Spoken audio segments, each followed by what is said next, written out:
Good morning, everyone. My name is Kazel Nieras, and today I will be presenting on the garnet group.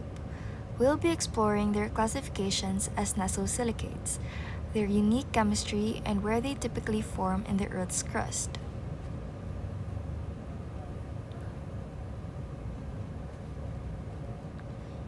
To start with the hierarchy, garnets fall under the silicate class and the nesosilicate subclass, also known as orthosilicates. What defines them is their island structure. They consist of isolated silica tetrahedra. If you look at the general formula, the X site holds divalent cations like calcium or magnesium, while the Y site holds trivalent cations like aluminum or iron. This flexibility in the crystal lattice is what gives us the different species we see today.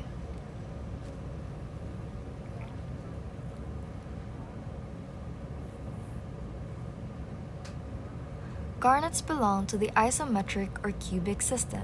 You will rarely find them twinning. Instead, they usually form beautiful dodecahedrons or trapezohedrons. Internally, the structure is a tight network of alternating tetrahedra and octahedra, which explains why the mineral is so dense and physically robust.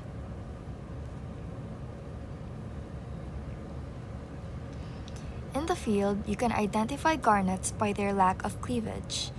They often show a subconchoidal fracture instead. They are quite hard, ranging from 6.5 to 7.5 on the Mohs scale, which makes them resistant to weathering. Their specific gravity is relatively high and it actually increases as the iron or heavy metal content in the crystal increases.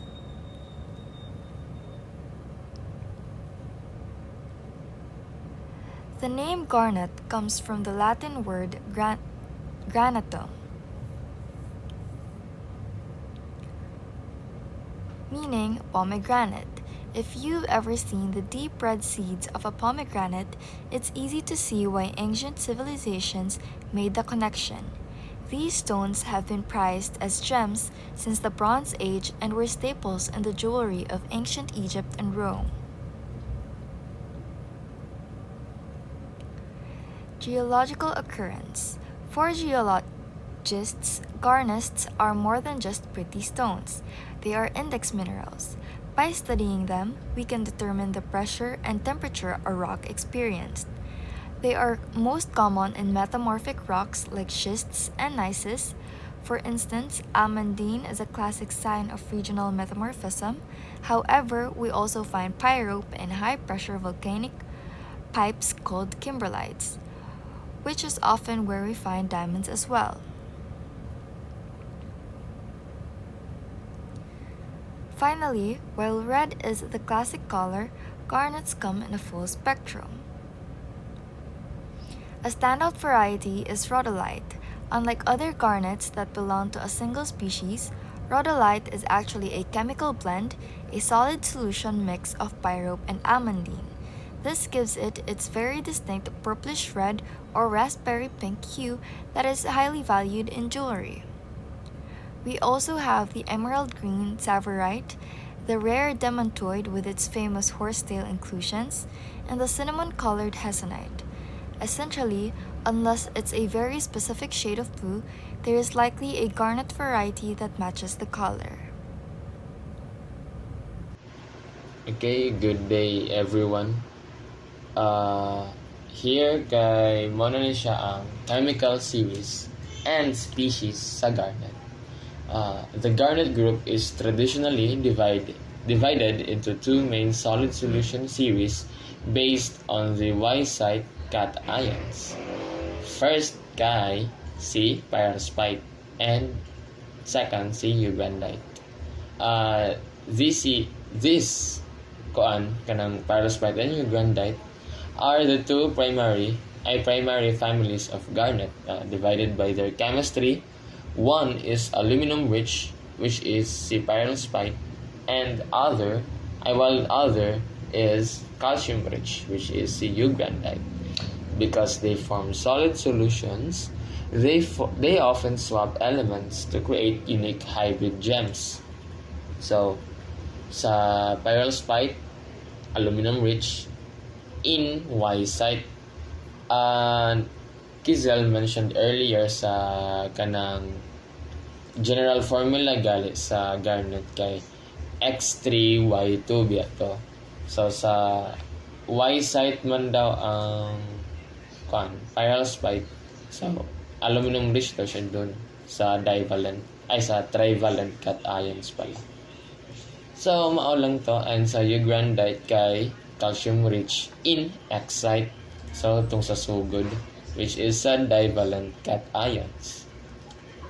And sa pyrrolspite series, there are three main nga mga pyrrolspite, which is si pyrope, almandine, and spessartine. While sa eugrandite series kay si ovarovite, grossular, and lastly si angiodite. Okay. Sa pyrope, ang iyang hierarchy is silicates to neosilicates, garnet group to pyrrolspite series. Then ang species na niya is si pyrope. Ang iyang crystal system is isometric or cubic.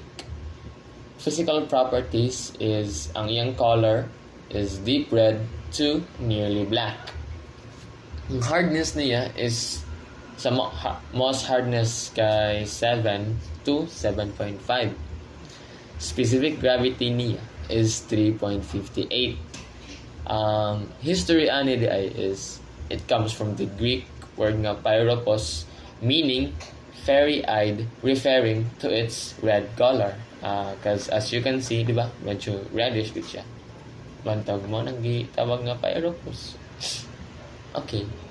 Ang geological occurrence niya is it formed under high pressure, found in kimberlites or diamond-bearing pipes and peridotites na mention ni Kizel kanina. So, yeah, di siya na-formed.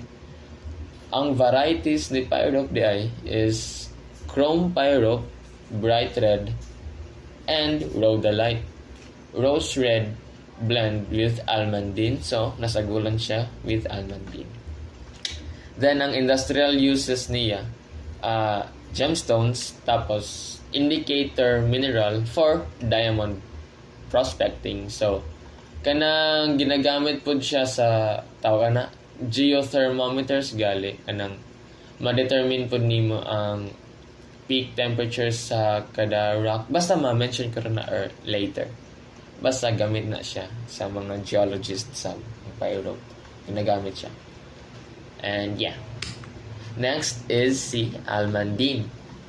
Fe3Al2 SiO4 3. Ang hierarchy is silicates, neosilicates, garnet group, pyrrolspite series gyapon. So yeah. Ang crystal system niya is isometric or cubic. Yeah. Ang hardness ang physical properties pa di ay makita nimo yung color, deep red, then brownish red to black. Grabe to. Okay, ang hardness niya is 7.5 lang. Grabe. So, as you all know, as wala kabalo, si almandine is the most common and it's the most kanang the most hardest garnets of them all. Basta, bantog gina-prefer siya sa mga industrial nga mga uses because it's the most common yet the most hardest sub. Yeah, grabe siya ka-abundant. Then, yung specific gravity is 4.31. Ang moto, banto, siya ang pinaka-dense di ay. Kaya, yeah, ginagamit yun siya.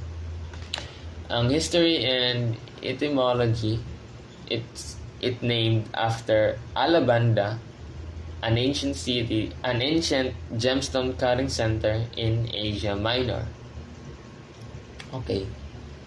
Geological occurrence is, it is the most common garnet found in regional metamorphic rocks like mica, schist, and gneiss. So it's the most common, makita alay dira.